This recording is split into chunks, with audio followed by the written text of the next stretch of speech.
Mga kap, mga kaibigan, again, welcome to In My Toolbox, your weekly talk show for your personal finance here at PHLV Radio. Of course, mga kaibigan, the goal of this show is to give you financial information that you may be able to use on your day-to-day financial decisions. We will, of course, unbox topics that hopefully will be able to guide you and help you and maybe even add to your financial tools. So of course, we will tackle important informations mostly not taught in school, but of course, is much needed to empower you financially. Yan naman mga kaibigan, Pero as usual, in any idea that will transpire in this show, always consult with your financial advisors, insurance professionals, tax consultants, or what have you. My name again is Enrico Pobre. I'm your host. I'm a sales, marketing, and trainer, and I'm also an economist and a financial professional. Mga kaibigan, to get in touch with me, well, simply Google my name, Enrico Pobre. Definitely you'll find me there. Or simply email me at enrico.inmytoolbox@gmail.com. Yan naman mga kaibigan. Again, thank you so much mga kaibigan for continuously supporting the show In My Toolbox. And ang goal naman dito is for you guys to learn something, as I also learn along the way. And I appreciate, for supporting this show for so many months already. And the reason why I'm talking about timing, so the topic today is financial planning this holiday season. Nako mga kaibigan, alam mo, ramdam ko na yung holiday season is here. Alam mo, when we were in the Philippines, right? Whenever I feel the breeze of yung lamig, ayan na yung yung holiday season. O kaya pag dumating na yung bear, oh my God. Ayan na mga radio station, right? They start what?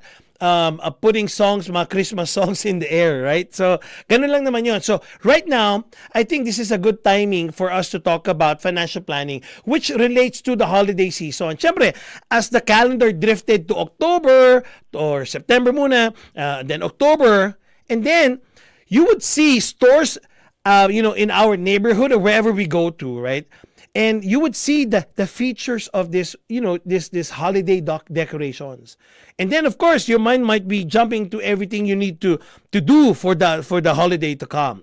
So the holiday season, of course, the reason why we're so looking forward to it, because of course, it's the most fun time of the year.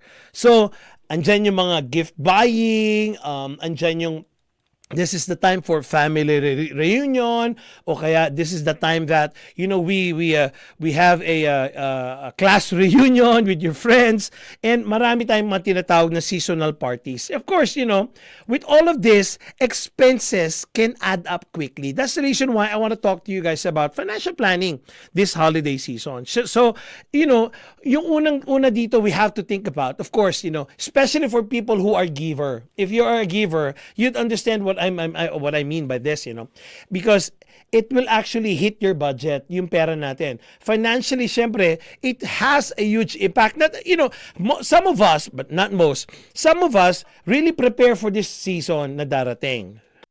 No, so ibig sabihin, some people really save up for this season, but most people don't do that, So I want to talk to you guys about financial planning. That's actually timing na pag-usapan natin today. So pag ako sa inyo, or how I do it, when I actually give gifts to people, I research gifts. Minsan mga very odd yung mga gift ko. Some things that I don't think that people will give. That's what I do. I think of something that, it's something so different that I don't even think that these people will be receiving. So, minsan ganun ang thinking ko. So, I give them a gift, But of course, it's always the thought that counts. Diba? Siyempre, ganun naman yan. But again, what I'm trying to say here, research gifts before the holiday season starts. Ibig sabihin, you should have started this one long time ago, right? Ibig sabihin, you have to determine kasi budget for gift buying. September man siya, August man siya, October man siya, o basta it's earlier. Of course, that's before the holiday season starts. Pero, I'm gonna tell you guys, I don't know if you guys do this. Some people, they actually buy gifts right after the season kasi everything's on sale. Okay, Black Friday, di ba? So, ganun naman yun. Siyempre, it's part of budgeting kasi it's just also part of our people who are, in nature givers. syempre, it will also hit their budget. Ganun lang. So, again, research for the type of gifts that you would like to give and start looking for it and have fun by doing, looking for gifts for the people that you love. Diba? Syempre, you extend your time to purchase these gifts. Tapos, of course, by giving the time, you take your time too in buying all of these gifts. It can be some, probably some items, toys, or, whatever, even food, siguro. Halimbawa, lalo na tayo, mga Pilipino, pagdating ng food. Diba? Siguro, pwede na natin kausapin yung mga taong gumagawa ng lechon, right? For people who are actually, these people are already are known to cook lechon. Probably you tell them, hey, next year, ito na bayad ko. I don't know, just a way for you to save money when the time comes. Okay, so again, the other thing that I would want to share to you, para lang dito sa gift giving, and gift buying, use cash when buying gifts. Mas maganda pag cash ang gamitin ninyo kasi alam nyo, malilimit kayo on how much you only have, Yung mga credit cards natin, leave your credit cards at home when you're actually shopping for this holiday season. Bring only the cash that you have allotted for spending, whether it's for gifts, for others, or for yourself. Basta yung spending, alam mo, malilimit. So, for example, whatever gifts that you're looking for, even that ugly sweater, if you've been eyeing for, that's okay. Basta ang ibig ko lang sabihin, when you go out shopping, make sure that you actually use cash only. So, kasi when you use all of your cash, then you already know that you already reached your spending limit. And this will keep you away from spending more of something that you actually, didn't plan to even buy. Okay? O kaya, some other people, they're very creative, mga kaibigan. So what do I mean by this? Instead of purchasing gifts, they consider making one. Gumagawa sila ng gifts, hindi sila bumibili. So, gifts from the heart are the nicest one. Siyempre, ganoon naman talaga yun. Lalo na yung pinaghirapan, If not nice, it's nicer because you actually put time, effort, on making that gifts. This is more special gifts than purchasing gifts from the store. Not unless you say, okay, I want Louis Vuitton. Siyempre, iba naman yun, So, I want Hermes, So, iba naman. But what I'm trying to say here, guys, just to put yourself into the budget. Making, if you're artistic enough to make gifts, you can actually do that. You can actually, create one or make one for the person that you're going to give a gift. So especially now, pag pupunta kayo ng holiday parties, right? If you can cook cookies, that's a good one, or brownies instead, or instead of getting an expensive bottle of wine, So you understand what I mean, sir, right? So ngayon, or other things naman, sell mo naman o ibenta mo, some unwanted clothes or gifts noon, that the one that you're hiding, that you're not even using. So, or you have clothes that you bought before that you're not using naman, but it's actually maganda naman siya to give us a gift. That's okay, It thinks that is still in good conditions, that you actually no longer wear.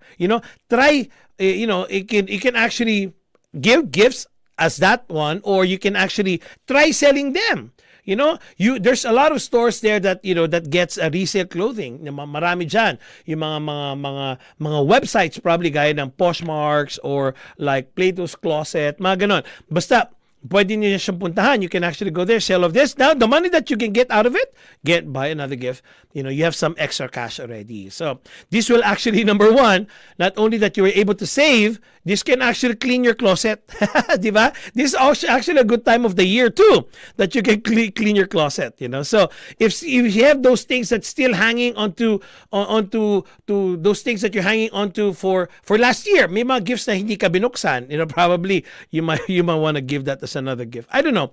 I'm just giving you guys an idea what can actually save you when the time comes, especially now it's holiday season, So another thing is earn money by taking, for example, surveys. What do you mean by this? May mga may mga website dyan that you can actually do surveys And then they give you gift cards out of that surveys. Yeah, it's simple, and those gift cards, you can actually use that. For example, they award Amazon gift cards, or they can actually give you Target gift cards. And this one, you can actually use to buy gifts for the people that you love, diba? At least you work on something. Now, especially if you don't have a budget for gift giving and you're a giver, you want to really give something, you might want to look at those options.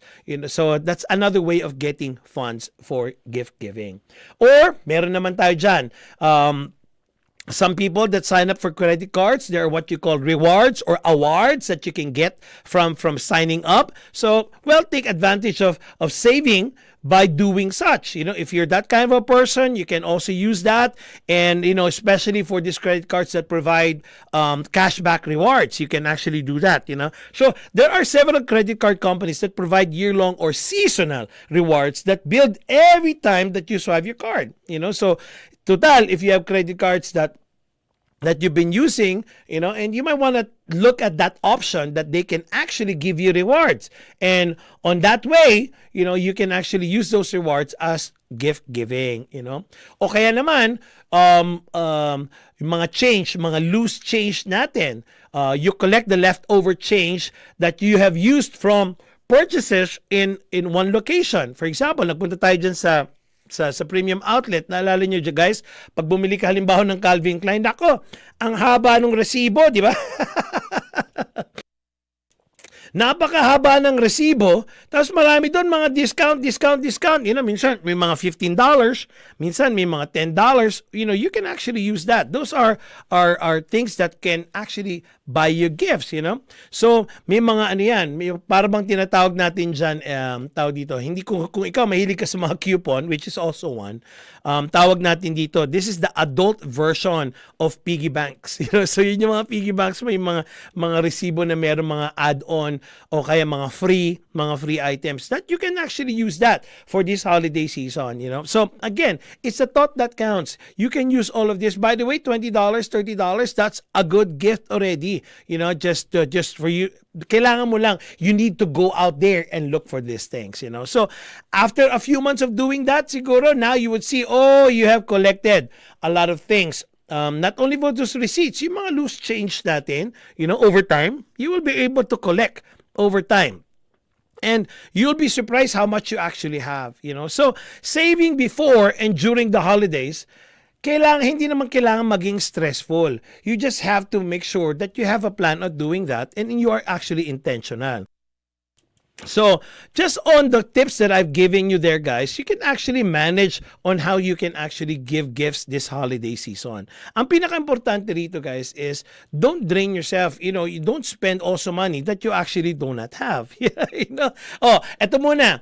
Mga pinag-usapan natin, mga gift giving. So, eto muna gawin natin. Thanksgiving naman kasi ito yung pinakamalapit. Okay? So, yung Thanksgiving kasi, it actually can be related to financial planning. So, for example, if you plan to host Thanksgiving dinner, kasi ito yung pinakamalapit. So, let's talk about this one, Especially itong Thanksgiving. It is cherished by a lot of families here in the U.S. Kung ikaw, if you're a Filipino that you're new in the States, Thanksgiving really is a big thing, This is the time that family gathers together, invite friends over, they have feast together, they break bread together, So, from this, it may seem like, oh wow, it's a good time of the year, but also come to think of it, there's also expenses attached to it. While other families they give potluck, they share food or whatever that happens during Thanksgiving. Still, when you come to think of it, it's still an expense, diba? So, from planning the grocery list that you will be having when you take part of it, from cooking the meal to decorating the table, from cleaning it up. Of course, you would want to make it so special. Just make sure, when you think about, you should know, just make sure that you should know that when you prepare all of this has cost. Okay? So, ibig sabihin, all of these things, because it has cost, it has to be parallel with financial planning. And along the way, I'm telling you, especially if you've been doing this for a long time, you know yourself, guys, that you will learn along the way. So again, the reason why I want to talk to you guys about this one is not only it's because it's Christmas, Thanksgiving is actually coming. You have to create your budget for that, to properly prepare this holiday season. It is important to determine the number of people that you will be hosting to get a better sense of how much you'll need to spend and how much you need to get of what you actually need for that occasion. So this one alone, just thinking about that, right, guys, is a good lesson for you and me on how to build a budget.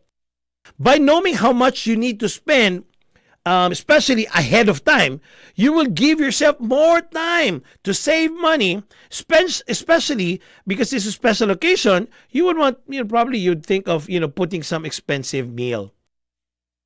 So developing a plan is another thing. So with an event or anything that we talk about gathering, there's always some type of planning always that we put, to involve in that kind of situation.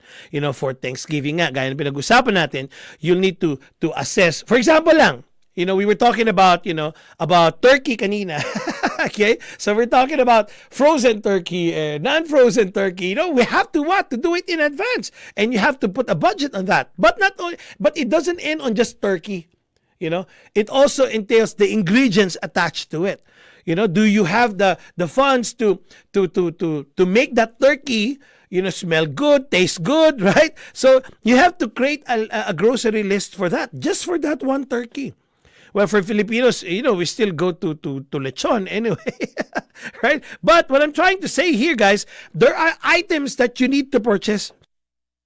And you want to make sure you have enough, that is actually enough for the number of people that you will be inviting. Ganun yun. So, it entails a lot of budgeting and developing a plan when you actually are going to host a party. And similar to finance, if I may just inject this one, are you actually saving enough money to do the things that you want to do? Ganun na yun. If we are so involved in making a good party, Thanksgiving party, similarly to finance, it should be the same way. So, ibig sabihin, if we're actually planning for retirement, are we thinking the same way with retirement? Are you able to save money, for your retirement? Or wag na tayong lumayo. Are we actually putting enough money to save, to pay for our bills every month? And all of these questions require you for what? Developing a plan. And of course, one is actually earning and the other one is actually paying. So, ibig sabihin, you have to develop a plan. So, of course, guys, this just, I know it's easy for me to say that, but again, come to think of it, if we are so good on preparing for a feast, we should also be very good in preparing for our future, because the future will actually come. Improvising the necessary, or improvising on things that when it comes, it's necessary. So we all know that all things that go according to plan, syempre, masaya tayo. Pero syempre, not everything will always go according to plan. What I mean here, guys, is it's correct that I'm telling you that we have to develop a plan, but it's also equally important to have some what you call nest eggs or emergency funds. Because you can actually improvise when a plan doesn't go through, because you have something to for your plan B. You can resort on getting some funds somewhere out there when the plan doesn't go through. Ganon din ang financial planning. When you starting to build your retirement plan, don't put all your eggs in one basket. Diba? Dapat marami tayong sources. Of course, ang tinatanong naman natin doon is how many eggs do we have, right? Mag-ibig ko lang sabihin, you just don't want to put everything in one nest eggs. Kasi, for example, hindi naging prosperous yung isang platform mo, you actually have something else to fall into. So, this is a lesson holds true when preparing, of course, balik tayo in Thanksgiving dinner. It's the same thing as managing your finances. Ganon din yun. Ako, especially for Filipinos, we don't just hindi lang isang putahe ang ating piniprepare. So, ibig ko lang sabihin, marami tayong putahe pag pag nagpe-prepare tayo ng feast, right? But what I'm trying to say here is the same thing as our finances. You have to always have a plan B. Don't put all your money into one nest egg. Well, cliche as it may sound, but the question is, what do you have? Okay, so learning to utilize your resources will actually prove to be very, very essential, as well as, cooking. So, Thanksgiving dinner on the grill, because the power went out, that's a good solution. Because wala kang power, wala kang gas, halimbawa, at least meron kang grill, di ba? So, ganun din tayo dito. Hindi naging maganda yung 401k mo, o at least meron kang annuity. Something like that. You always have something to fall back, para meron ka laging ini-improvise when the time comes. Okay? So, another thing is preparing for extras. So, what happens, for example, you actually budget 10 people, pero your uncle decides to bring 3 people during the dinner. Oh, yun ang problema. Siyempre, di ba? So, nawala na yung budget natin. So, it will help to prepare for extras. So, budgeting for more than what you need or more than you need will actually help run dinner smoothly. Ganon din sa ating proper planning for retirement. Start saving as early as possible when you're younger, so the amount can grow and interest can actually be earned. So giving less to worry when the time comes that you are actually about to retire. So, ganun naman talaga yun, guys. We just have to make sure that we are intentional in building our retirement funds or for our the money that we need when the time comes. The same way as we're actually preparing for the holidays, may it be Thanksgiving or Christmas or whatever feast that we're actually preparing for. You make it a big deal. Lalo ang retirement. By the way, guys, the truth is, retirement or getting old is actually true. It's gonna happen. But the thing here is, when the time comes and we don't have anything, the question is, do we have the time pa to actually build it? We cannot actually afford it, that we actually be late in actually starting our retirement plan. Kaya nga tinatawag na retirement, di ba? So when the time comes that you retire, you have something. Okay? So of course, another thing is protecting yourself and also your belongings. So what do you mean by this one? Just like, you would put a trivet on your dining room table, to protect it from what? Of course, from the heat damage of whatever yung initan natin, di ba? Ganon din dito. You also protect your bank account. So what are you doing to protect your bank account? So you have to make sure that you spend time to understand the importance of for example, for bank accounts, identity theft. Ang dami ngayon for identity theft, guys. Ang dami ngayon. It's a lot of what you call scammers out there. And sometimes we're not even too careful that, it can happen to you and me. So, what are you doing, guys, to actually protect your bank account? By the way, it's reality. This is real. I know people that it happened to them, because of one phone call and the whole bank account was actually wiped out. Not only that, because it's wiped out, the identity was stolen as well. That's very, very scary. Becoming familiar, number one, awareness first. Becoming aware that it can happen to you and me, right, is one thing. And becoming familiar on how to protect your finances will prevent you from running into what? Potential scammers or issues down the road. So when you're planning for Thanksgiving feast, it's also the same thing. Take a moment to recognize the financial lesson that you actually could learn along the way when you are preparing Thanksgiving. It has a process that we all can learn from. So again, what I'm talking to you guys about here is just a simple note of how to prepare ourselves when the season comes. Lalo na tayo mga Pilipino, guys, Actually, ganun lang. It's my talk today is very, very short.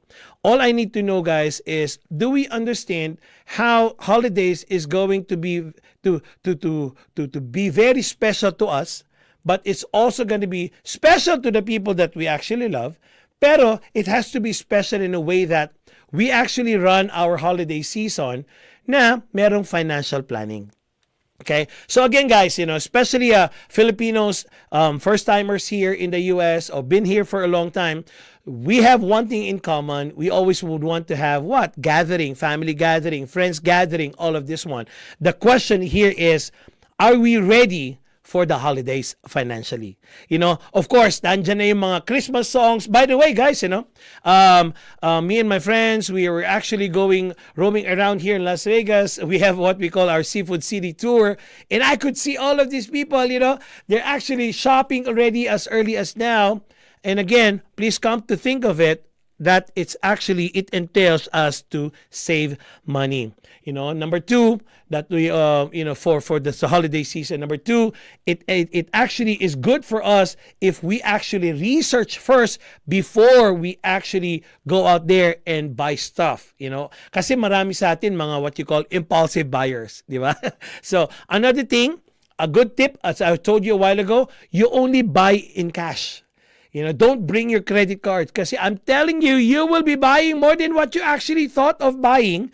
You go beyond your budget if ever you have. Speaking about budget, yes, proper planning, also entails that part of what you call budgeting. How much? Ngayon pa lang, guys, I'm gonna ask you, how much do you plan to spend for gift giving or your Thanksgiving dinner? Okay. Another thing that you can actually do, you can actually have potlucks if you want for the family or the feast gathering that you will be having. You can assign food for each of the family members or friends that you have. That, hey, I'll be hosting Thanksgiving. We can actually share. And I bet, guys, they will also like it. Not only that they celebrate Thanksgiving with you, the family and friends are there. And of course, on their side too, they have budgets as well. Take note of that. So they can actually save by doing that one as well. And again, in Thanksgiving, hindi naman lahat nabibigay ng gifts. But, this can be a good option to create one, or just what I was telling you a while ago, to be creative, to create you can actually make one as a gift. So again, it's the thought that counts.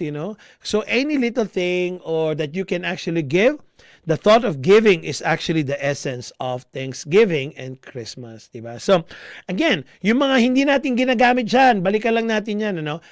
Maghalughog na po tayo sa mga baul natin. Okay? Tignan na po natin yung mga baul natin. Baka meron tayo dyan nakatago that you actually just don't know or you forget about, because last year marami ka natanggap na gifts that you were not able to even open. So ganun lang tayo, guys, dito sa ating show. It's actually just a short one. We're just talking about very basic financial planning during the holiday season. And I would also want to take this opportunity as well to greet I4 Global Incorporated for the first year anniversary. Yay! Dapat may mga ganun. Diba? They have the 1-year anniversary of I4 Global, and a new company that I'm working with right now for business owners. Ang tawag dito is Opulence Professional Management. It's been doing us for helping business out there for business mergers and acquisition and funding. Congratulations to that company as well.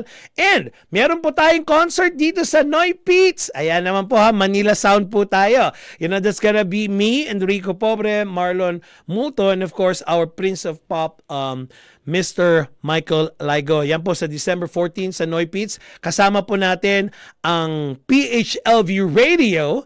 Of course, ang ating gwapong CEO. Ayan naman, si Mr. Johan Saison. Yan pong support. By the way, guys, that's gonna be a new show that's gonna come out here, a variety show here in Las Vegas called Now Na! Alright, guys? So, may konting plugging lang tayo. Other than that, guys, I just want to go back to our program talking about financial planning this holiday season. Again, let's be creative. Let's save money.